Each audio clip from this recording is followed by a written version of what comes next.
எபேசியர் 4 அதிகாரம் 26 வசனம். நீங்கள் கோபம் கொண்டாலும் பாவம் செய்யாதிருங்கள். சூரியன் அஸ்தமிக்கிறதற்கு முன்னாக உங்கள் எரிச்சல் தனிய கடவது.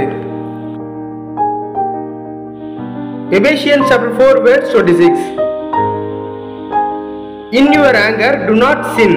Do not let the sun go down while you are still angry. Amen.